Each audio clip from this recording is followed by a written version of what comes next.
Hoy en el programa nos complace contar con el ex dirigente del MAS en Santa Cruz y ex concejal por el mismo partido. Actualmente se encuentra, según nos dijeron, alejado de la política, pero él nos dice que está más cerca de la política y no haciendo politiquería.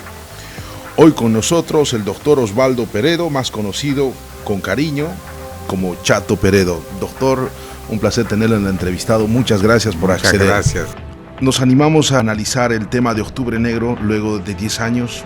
Con Doctor, mucho gusto. Yo creo que entre dos pensamos mejor. En realidad el analista es usted. Octubre Negro. Nunca las muertes son positivas, pero dentro de este drama que vivió Bolivia, hay cosas positivas. Pienso que Octubre Negro es la culminación de un proceso que venía madurando ya. Evidentemente que no se inicia el proceso de cambio con Octubre Negro. Y es más, me voy a atrever a decir algo, no contrariando a algunos analistas que lo hacen correctamente, pero sí adjuntando algunos hechos que no han sido tomados en cuenta. Se cree, por lo de Octubre Negro, la guerra del gas, que es la culminación para adoptar un programa nuevo antineoliberal de gobierno. Y yo pienso que esto viene de atrás. No voy a hablar de lo que dijo el Che. No, voy a hablar de algo más concreto y más directamente relacionado con el programa del pueblo que se plasma cuando... Porque muchos piensan que se inició en octubre, en realidad. O que con la guerra del agua se inició este proceso. Yo digo con las primeras marchas campesinas.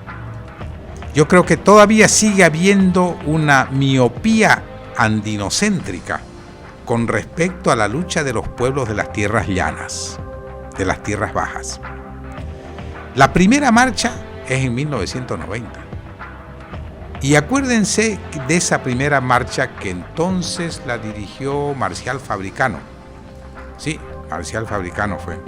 Yo recuerdo eso porque escribí un artículo en 1992 donde decía: el próximo presidente boliviano debe ser un indígena.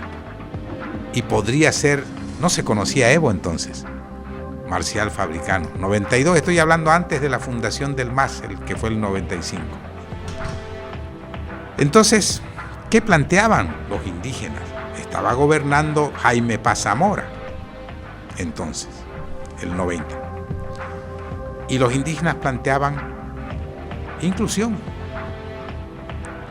reforma constitucional de una manera radical, que era la propuesta, digamos, embrionaria de una asamblea constituyente.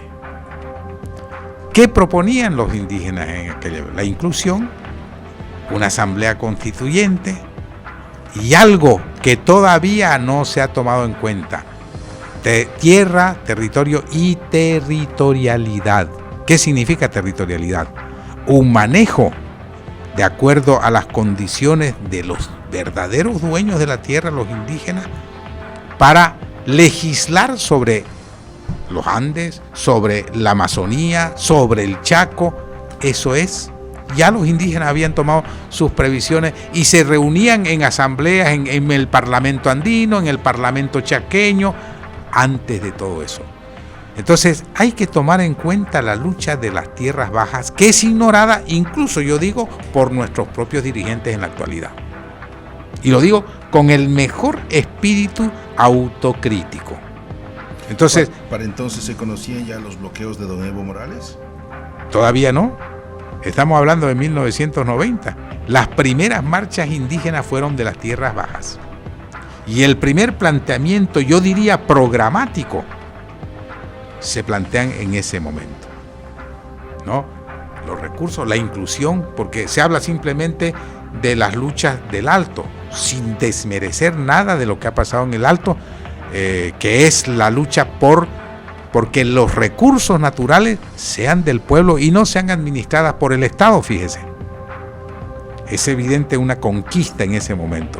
El Estado, mejor dicho, el Estado solamente va a administrar los recursos que son del pueblo, pero nunca más tendrá la autoridad de enajenar en pro de las empresas transnacionales los recursos del pueblo. Eso es un gran avance que se ha dado en octubre. Pero evidentemente todo esto tiene un inmediato antecedente en las marchas de los pueblos indígenas de las tierras bajas. Luego de la pausa quisiera que me responda.